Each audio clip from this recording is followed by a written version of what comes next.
Very simply, this is a Keys and Gray special. We are going to be talking football for the next 60 minutes, piggybacking really a very successful Club World Cup here in Qatar, which I think most have both enjoyed and been impressed by.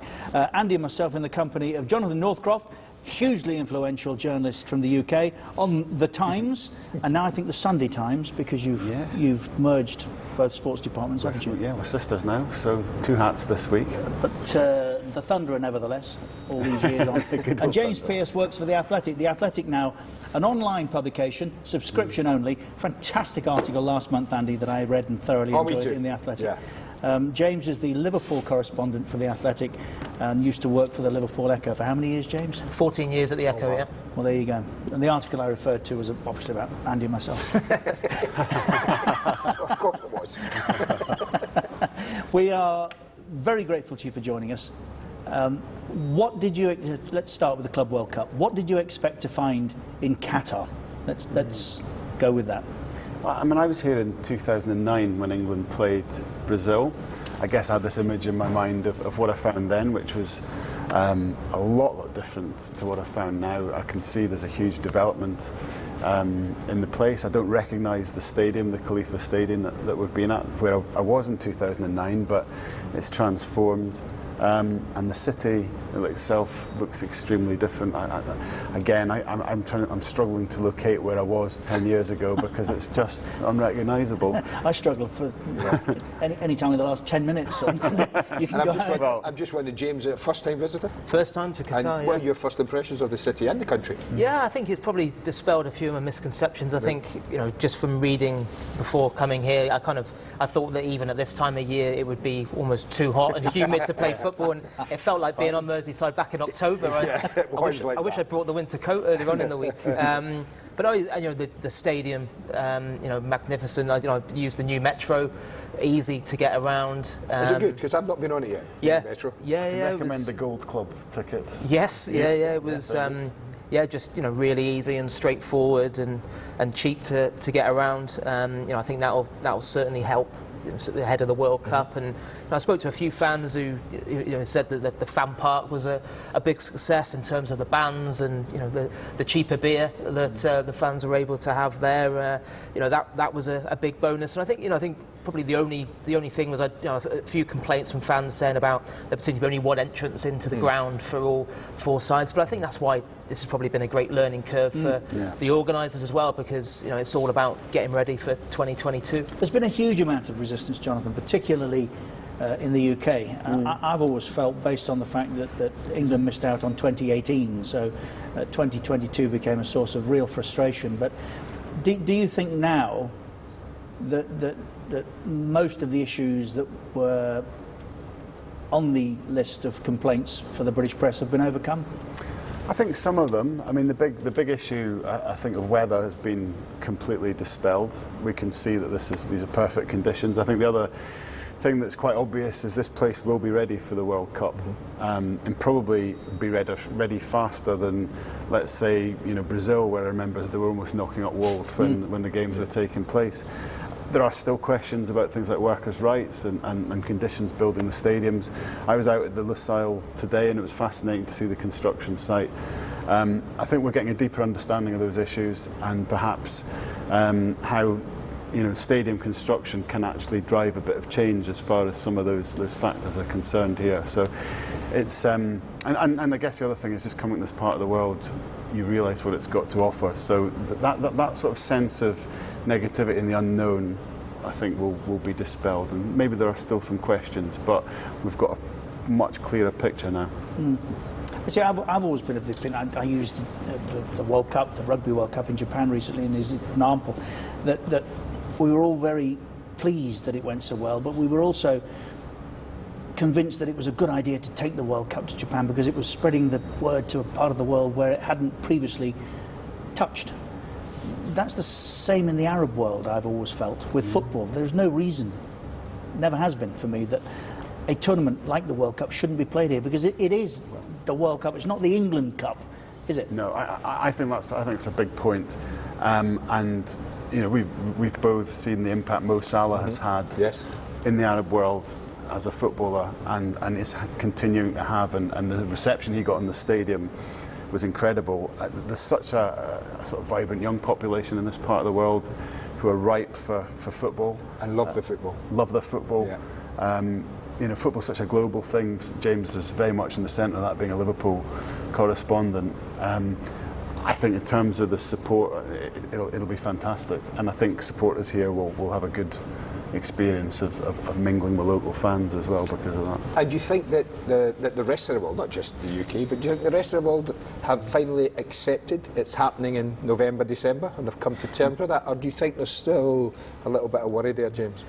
I think there's an acceptance now. I think it will feel strange when at that season, just the fact that we've got this World Cup where it is. But I think having made the decision to hold it in Qatar, it makes perfect sense, and it'll make for a better competition as well. I mean, as Jonathan said, the conditions being here this week are absolutely ideal for football. There are no issues whatsoever.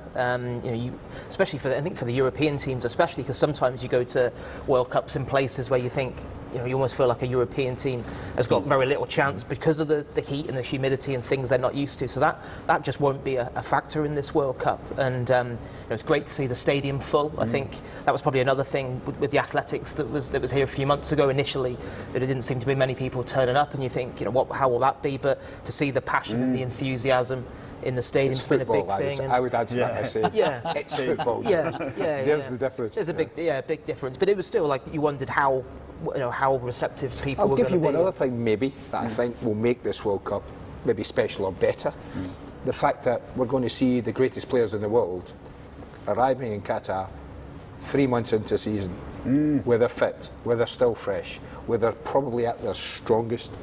And how many times have we seen World Cup and watched World Cups down the years and players have arrived there shattered, empty?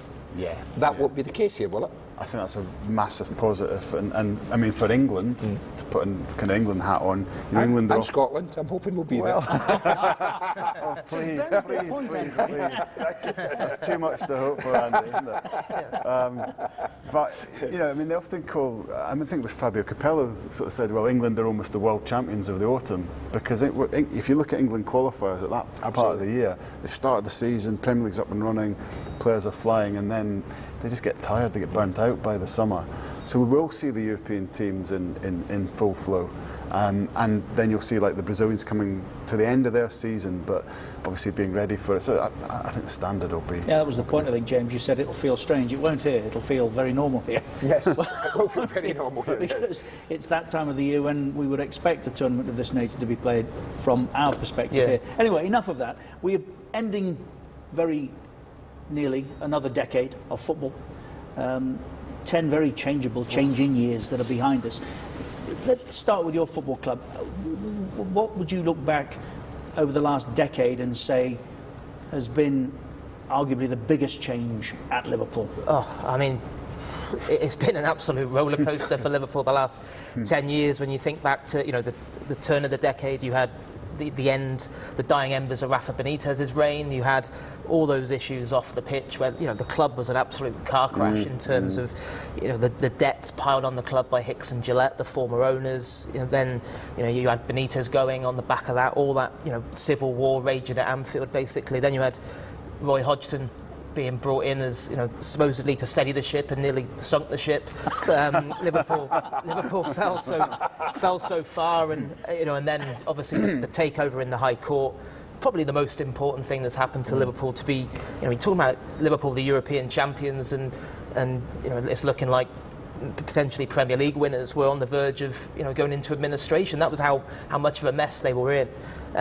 Was it really that bad? Yeah, it was. Yeah. It was really? Because RBS were basically calling in the debt, and it was. I mean, they were horrendous times early on in the decade for Liverpool, and then obviously you had the emotional return of Kenny Dalglish and the kind of short-term lift that gave everyone. Sorry, James, to interrupt you, but don't you find as a journalist they're actually very good times? There are more stories when they get it wrong than when it's going well, aren't there? Yeah. I mean, at that period, you almost needed someone to cover the football and someone to cover the politics of it, because there's not too many times in this job where you're camped outside the High Court in London, and it's you suddenly it was eventful times to say the least. And then you know, obviously then you had the Brendan Rodgers reign that came so close to delivering the trophy that all Liverpool fans covet more than any other, and then, you know, the wheels then coming off that, and then this amazing rebirth under Jurgen Klopp.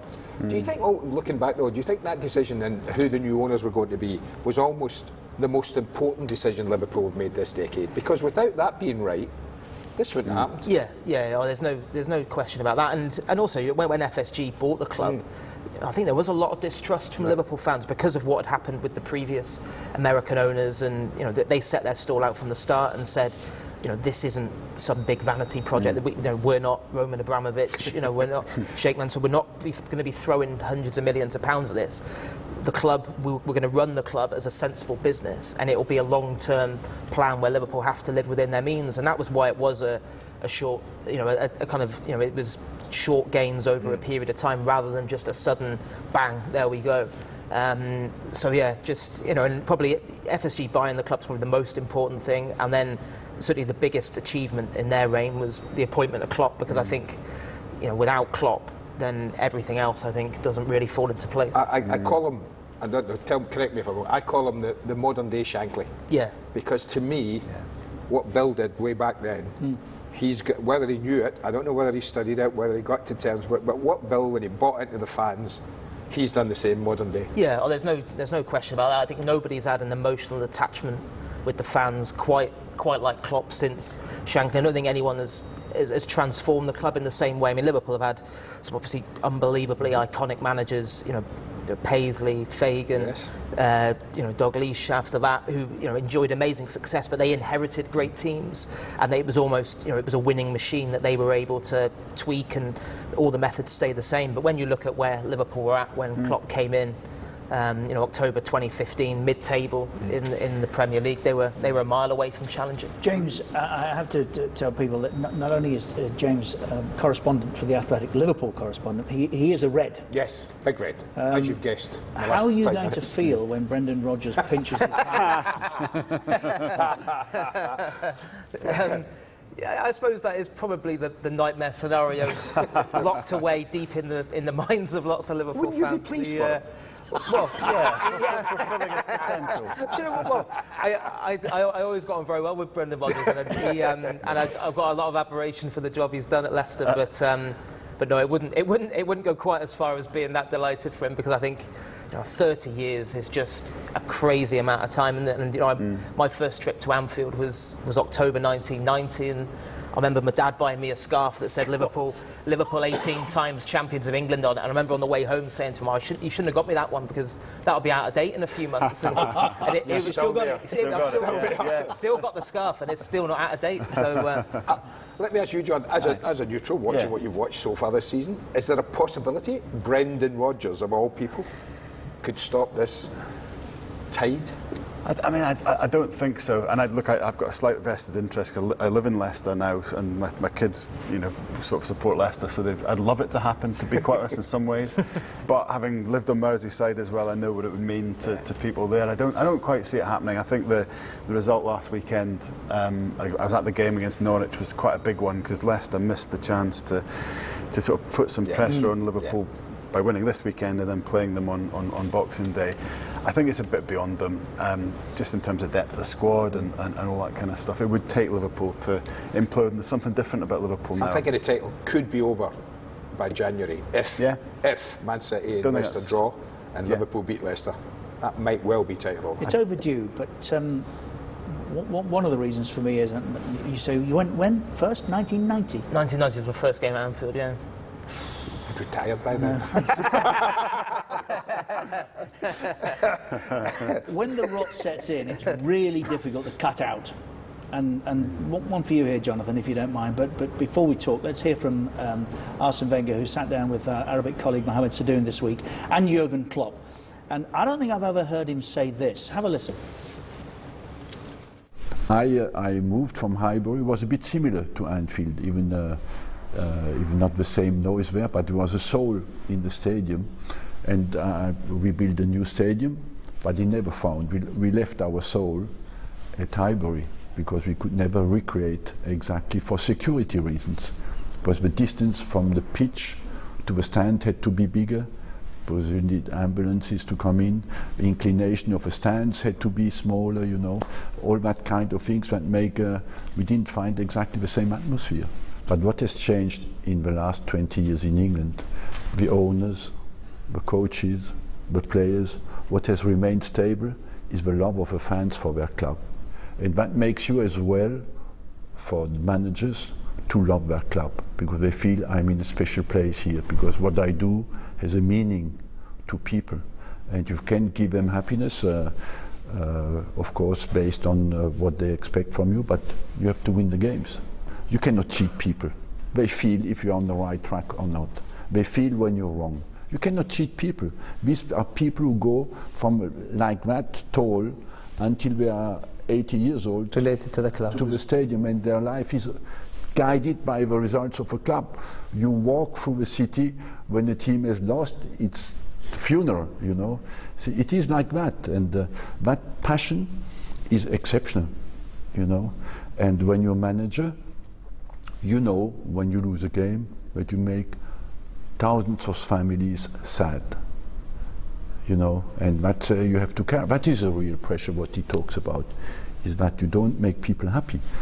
But in a big city like in England, it is like that. And but the fans as well, they have a feeling towards their managers. That applies everywhere except Aberdeen. Oh, no. Well, the famous South Stand. Apologies, Aberdeen, apologies. I've never heard him say that. We left our soul at Highbury. Have you? No, I found that riveting, because for many years Arsene was almost an apologist, for want of a better word, for the move to the Emirates. He did his corporate job, I suppose, in trying to explain to the fans, you know, give us time, we can't buy players, but we're going to go to this new stadium, it's all going to be different for us, and there'll be a kind of promised land at the end of it. I guess he did what the board asked him to do, and what that tells you is that deep down he knew that Arsenal had lost something through that move. And I remember my first couple of years in England were actually the Invincibles year and the couple of years before that, and I remember what Highbury was like. I know exactly what he's talking about. You remember the press box where you had the sort of the pillars in front of you could even see the goal, but there was something so old-fashioned and kind of... You're always doing this around the You were, but it was like watching football as a fan almost. It was like you almost felt you could touch it, and that's something else he said. We had to distance the fans from the game. But is that why Liverpool, to some degree, are fortunate, having made the decision to stay, do you think? Oh, 100%. I think that would have resonated with Jurgen Klopp hearing that, because aside from trying to sort the club out financially when they came in, Fenway Sports Group, probably the biggest issue they inherited was what are we going to do with the stadium, because there have been so many failed projects. Talk about a new stadium in Stanley Park. There was Hicks and Gillette had come in and said there'll be a spade in the ground within 30 days. That all these broken promises, and there was a feeling that Liverpool couldn't redevelop Anfield. Certainly under the previous chairman, that it was that Liverpool, with their heavy heart, had to move away to move with the times. But FSG conducted these feasibility studies. I think a big thing was they'd had the similar situation in America with Fenway Park in Boston, where they'd found a way to redevelop that and modernise it, but keep the history.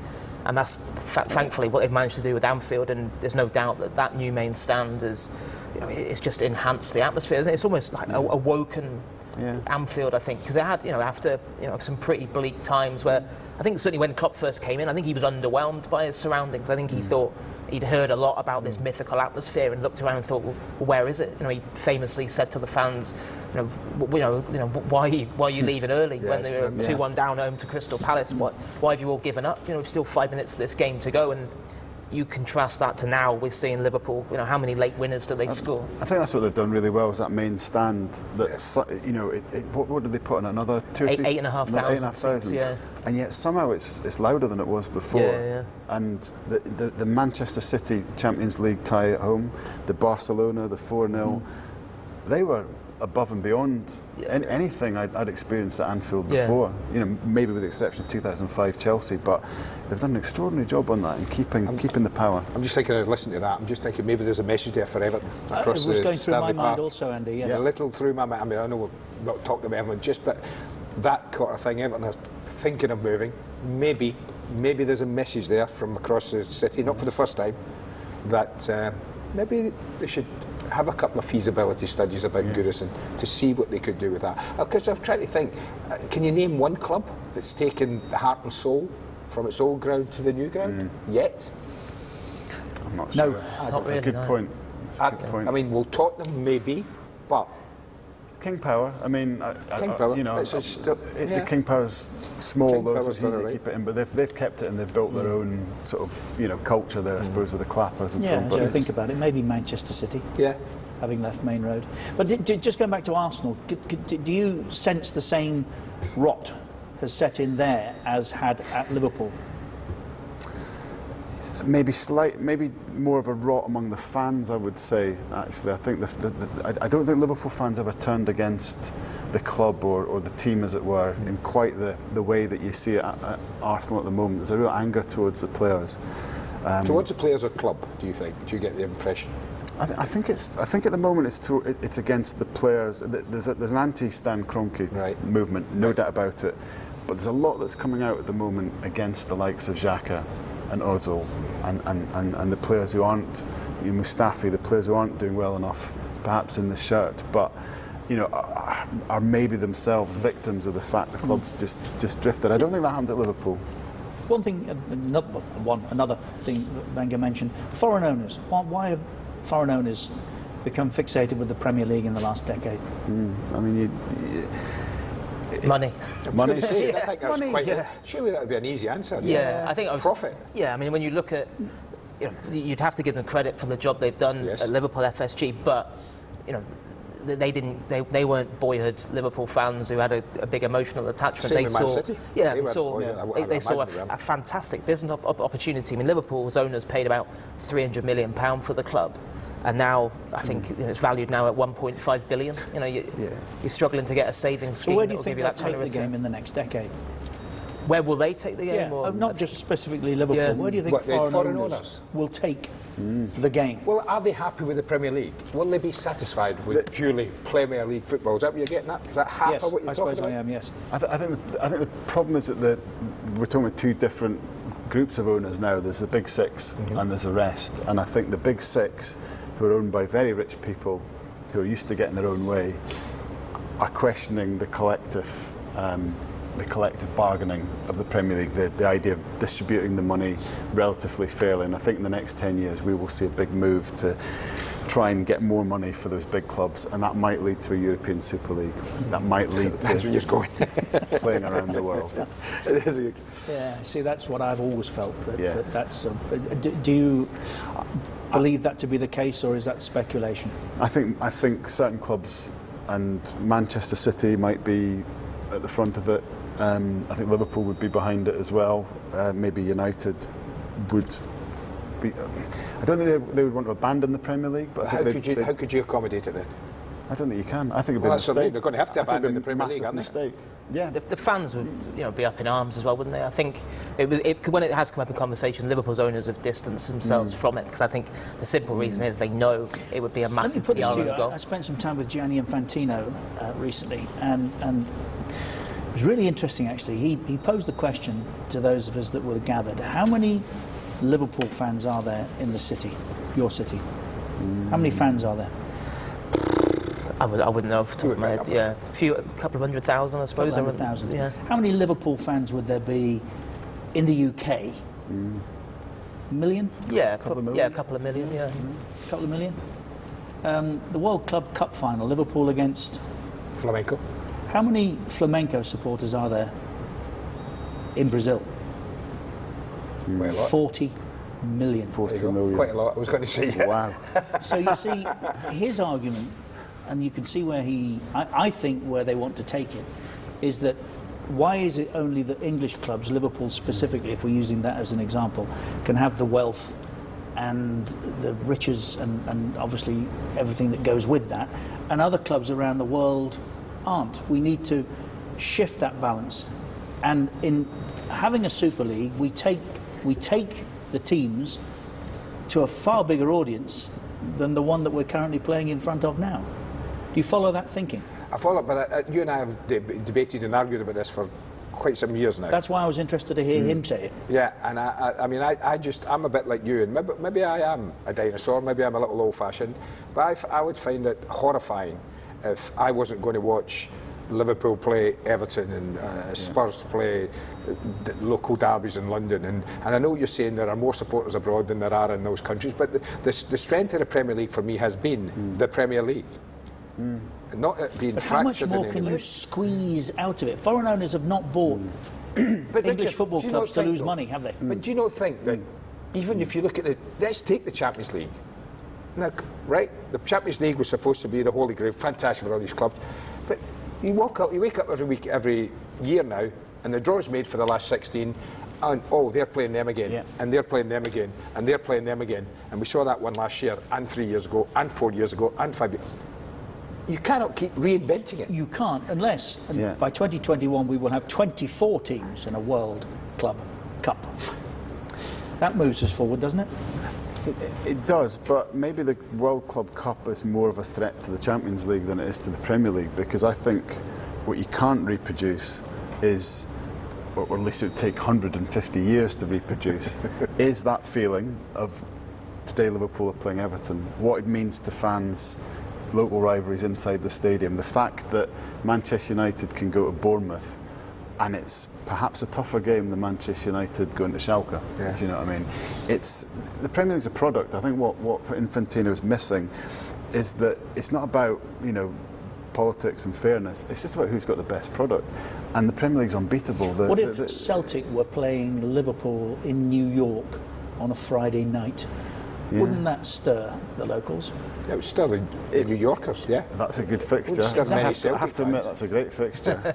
But what's the bread and butter fixture? When, as Well, I say, there wouldn't be one necessarily, because you've got the best, the very, very best of the rest, all in the same league and all entertaining on a global basis in a world that, because we can push buttons and move quickly, or information does, and we get on a plane and we're where we wish to be. Supporters in the UK, what are all our supporters who live in England, what are they going to do with their club when they're playing in New York and in Barcelona and in They're going to push a red Rio button de and say, Janeiro, "I'll buy that." and they're going to. No, they don't want to just buy it. They want to be there. Yeah. But even if that Celtic v Liverpool, New York is a great atmosphere, then Leicester versus Aston Villa is a great atmosphere. That's what's unbeatable about the Premier League. I was at Norwich. Leicester was a great atmosphere at the weekend. You can name more. There are some boring fixtures. But I'm Mr. let's Fenway, be honest. Jonathan, and I'm looking at Norwich and Leicester, and I'm thinking, really? I've got this to look forward to at the but it's weekend. like the We're playing NFL. Celtic in New York. But it's the NFL, isn't it? The Premier League's football's NFL. But don't you think American owners envisage that being the direction in which they want to travel? I agree with you. Yeah.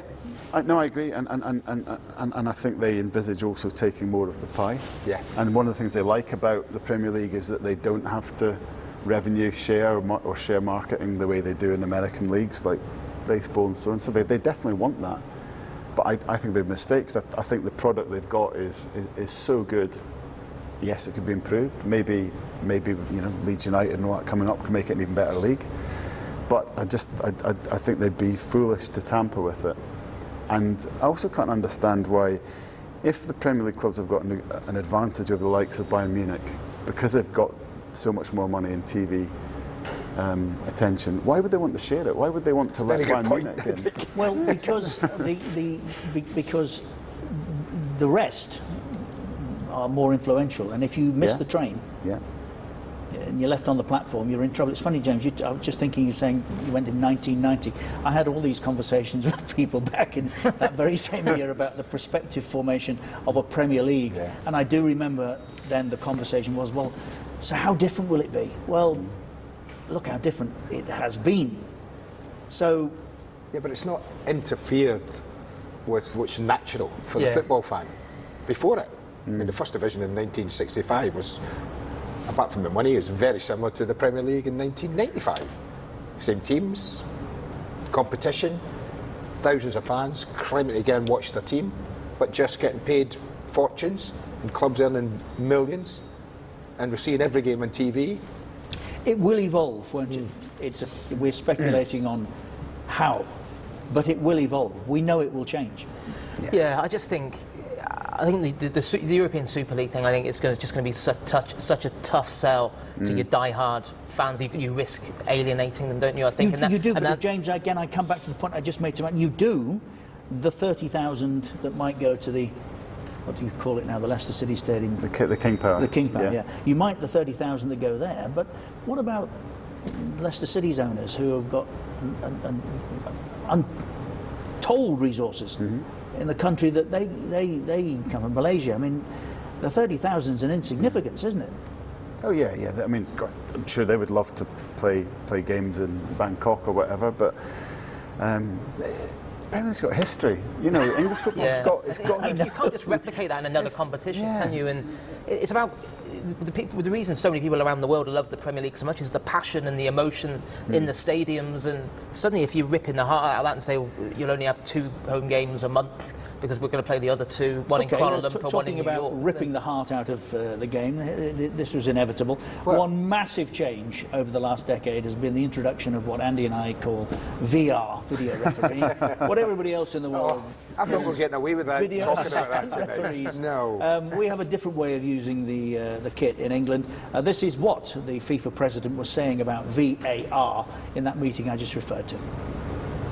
In England, 24 goals have been disallowed this season in the Premier League as a result of VAR because a forward's nose is longer than the defender's. It's been described as not fit for purpose in many respects. But you say the referee ultimately has to have the final say. Definitely. Does that mean the English are using it incorrectly by shifting the decision into a VAR bunker? Well, I think there is a protocol, and the protocol has to be used. I'm not... so are the English using it incorrectly? I'm not... I mean, I couldn't comment on the precise... Why? Because I don't know the English situation. There is Pierluigi Collina. You must be as aware of it as I am. No, I'm not as aware decisions to a bunker, to a referee elsewhere. I'm watching football, if you let me speak as well. So it becomes VR, video refereeing, as opposed to the assistant to the referee. Exactly. If it is not used as video assistant refereeing, then it's used wrongly. That is clear, because that's what the protocols say. As I said, I am watching some games all over the world. I'm not focusing only on England. In Italy, they say it's great. The English are right, the Italians are wrong.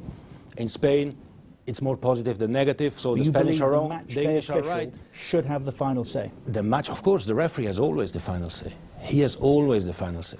The referee has always the final say. And, you know, the difference, maybe the difference, and this should also be accepted and recognized, between the situation in England and the situation, I don't know, in Italy, is that in Italy VAR is used now for the 3rd year. In England it's for the 1st year. Let's have this discussion again in 1 year or in 2 years' time. Just to be clear on this. Yes. Your message to Premier League referees in terms of going to check the monitors is what?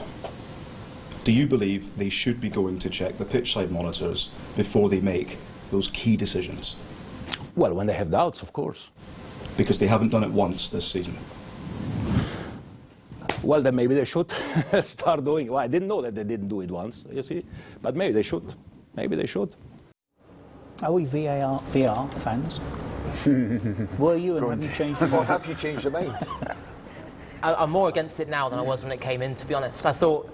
Initially I thought it would be a good thing because the hope was, probably stupidly, that it would take away a lot of the controversy and would be able to talk about football rather than decisions, but it actually feels like it's muddied the waters even more, and it's just been horrendous the way. I mean, that point there about, I don't understand the reluctance to go and check the screens, and we have the situation now where, you know, referees on the field are almost scared to make decisions because they think, oh, you know, the guy in the box will look at it, and then the guy in the box is then scared to overrule the on-pitch officials. So it feels like we're almost in a worse position than we were before. He was best man at the wedding, and they might fall out if he makes him look a fool. What about you, Jonathan? What's your views on how VAR has been developed and received, and how it's working or not? I mean, first of all, I'm slightly disconcerted that Infantino wasn't a bit more on top of what's happening in the Premier League. Because that's how I felt. Yeah, she should be. But like James, I thought it was going to be, in general, a good thing. I now have doubts, but it's about how it's being used. And I think where it works are factual decisions. Where it's not working are the kind of marginal, subjective decisions. And I think England's got itself in a mess. It doesn't quite know It's almost as if it's a sort of very British thing that it's been given this law from abroad and it doesn't really want to embrace it, so it's trying to do it in a British way rather than do what the rest of the world does. Do you know what I mean? That's kind of what England are doing. I think it's trying to do it in the Mike Riley way. That's what it's trying to do, and it's not working, Mike. It's not working. I mean, the big one that I dislike is you know you've got a penalty situation where there's a tackle in the box. The referee is 5 yards away from it. He isn't in place to understand what kind of contact it was. Was it a significant contact, or was it something that I would give a foul for? But he's not being allowed to make that decision because it's gone back to Stockley Park, and on the basis of just looking for, contact without knowing whether the contact was a brush or a significant hit, someone's overruling it. Andy and I haven't yet spent time in a stadium. You two guys obviously have. I'm interested in what that feels like. Klopp the other day said, when waiting for a decision on Mane's header, I don't celebrate goals anymore. Yeah. That's sad, isn't it? Is that killing what the we've emotion. been reduced to? Oh yeah, and yeah. fans must be feeling that. Yeah, I mean, you feel it in the stadiums. It's sucking the life and the emotion out of the Premier League and a lot of the games I've been to, because you're in that situation, and because we've seen so many strange and weird kind of conclusions that they've reached after it's gone to VAR, that I think there's almost a collective sense of, can we celebrate? Is it? And then you feel like, I can't, because they might find a stray armpit that they'll then have to rule it out because of, and then you have this 3-4 minute delay sometimes as well. It's just taken far too long. So then even when the goal is eventually awarded, it's quite a muted response, because they're just waiting. Sometimes you're all just stood there waiting. The ref finally says, "All right, now you can kick off." Oh, it is a goal. It's like, that's not football, is it? Do you think it's added right now? And we know it's here to stay, so I'm not sitting here saying we should scrap the thing and get rid of it, because it's not going to happen. But has it given football, or has it given the Premier League anything positive this season? Been one or two key decisions, hasn't there? But there'll probably be more that are questionable. No, I think it's probably the answer at the moment. It feels like it's diluted a bit of that excitement. And isn't it time then that Mike Riley, or whoever makes these decisions about VAR, should fall in line with the rest of the world, not just Europe, but the rest of the world, in the way they implement VAR? Yeah, no, I think they've got to start using the pitch-side monitors. I just do not understand what their reluctance is. I mean, clearly they've decided for whatever reason that they won't, but it doesn't make any sense. I think it would waste time. Really? We don't waste enough? We're getting enough wasted. Yeah, I mean, and we've been talking about the spectator experience in the Premier League, which is second to none, or was second to none, but the fans in the stadium are now the worst informed people on the that's planet. another big thing. That can't be right. And there's a song they now sing when there's a VAR check that I can't repeat on here, but it's spread around the country. If we're down that route, then they have to mic up the refs and they have to broadcast it in the stadium and let fans know exactly what's going on. Should we applaud Everton's ambition in appointing Carlo Ancelotti, or has Farhad Moshiri got it wrong again? I mean, Ancelotti is one of the world's great coaches. I understand the attraction. I understand the argument that if he's available and you can get him, then you pursue it.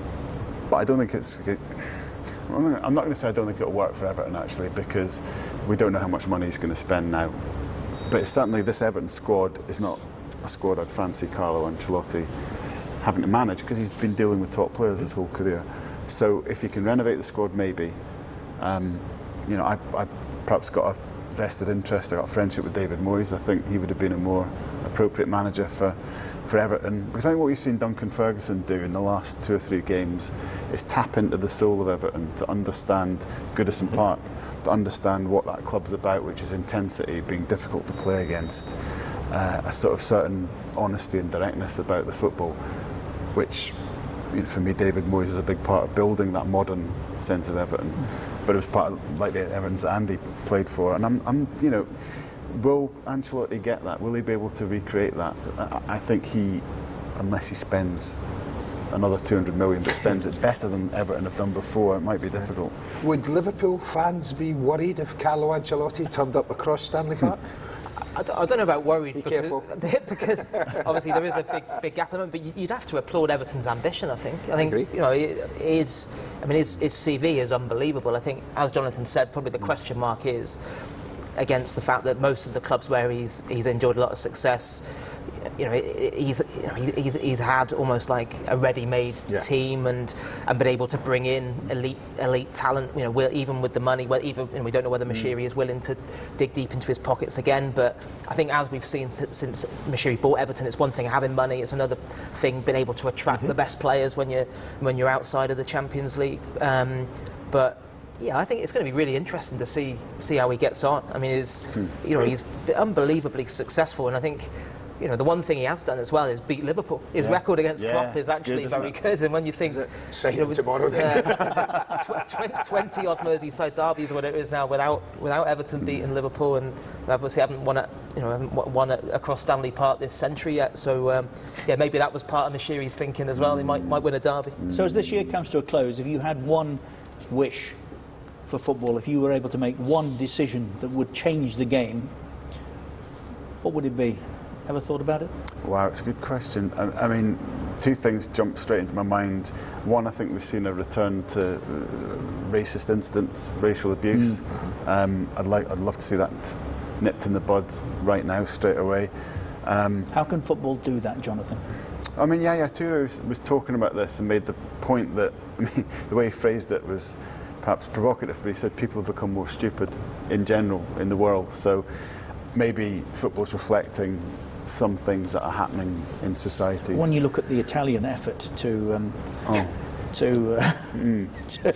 talk about the subject and have it viewed differently, maybe Yaya Toure is right. Yeah, he might have had the Italian marketing campaign in mind, but there's only, you know, obviously football reflects what's happening in society, but I do think dealing with racism when it crops up in a more robust way, starting with, you know, fines and sanctions for clubs or nations where there's racial Sanctions abuse. more than fines, surely. Probably, yeah.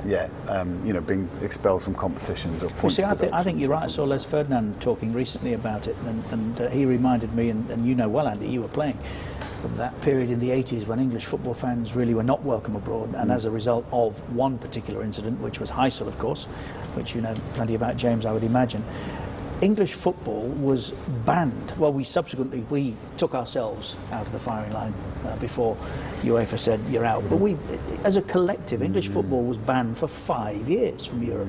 Have we got to get to that stage where we start taking clubs or a collective of clubs for a country or a country and say you're not going to play anymore until you sort this out?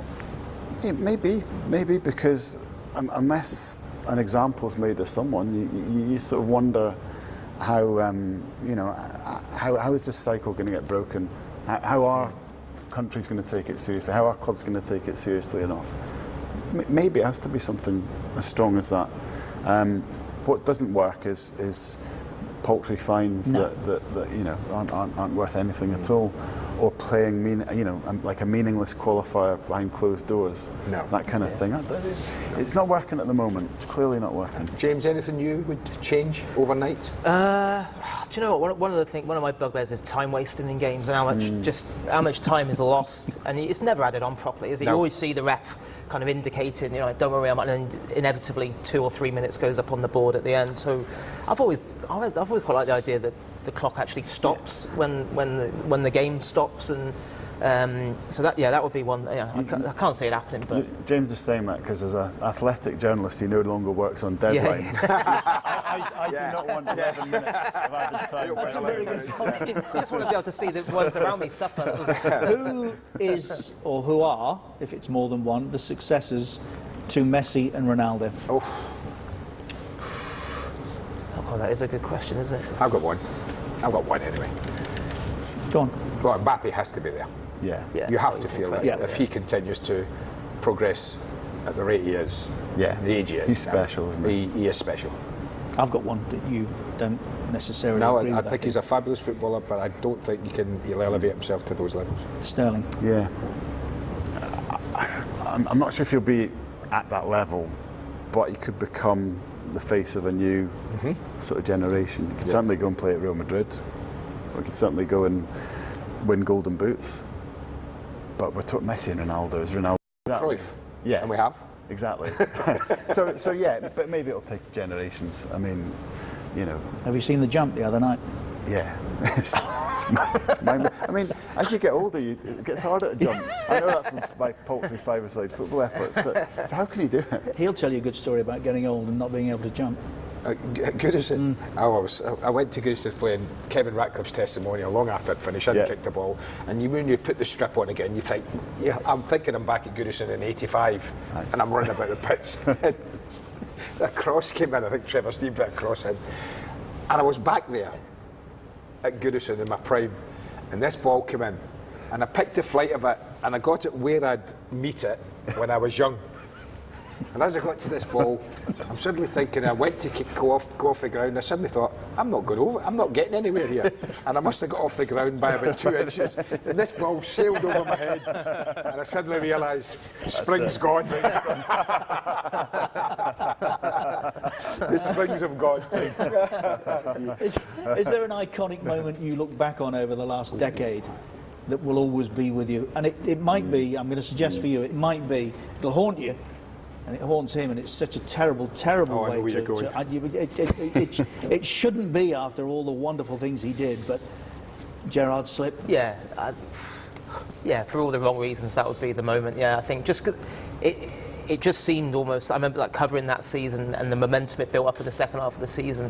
You almost felt it was destiny to see him finally get his hands on the one trophy that had eluded him, and then for it to be ripped away from him in that fashion as well. I mean, it was just, that was, as one moment. I mean, I think that's probably up there with Aguero's winning goal in the last seconds in terms of, if you had to pick two moments from the Premier League decade, they'd be the two for very different reasons. Well, it was Aguero. That was it, Martin. I mean, what about you, Jonathan? Well, I mean, Leicester's title win? It would be. I mean, Aguero was a stunning, almost not to be repeated moment, and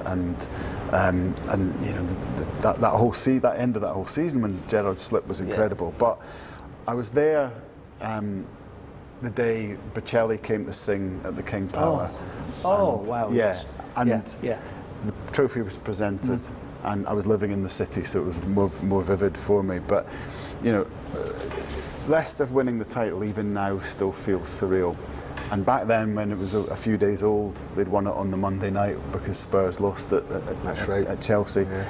And the city was still trying to come to terms with it. And then you had this think day. The country was still trying to come to terms. The world was coming to terms with it. And you had this day, and it was,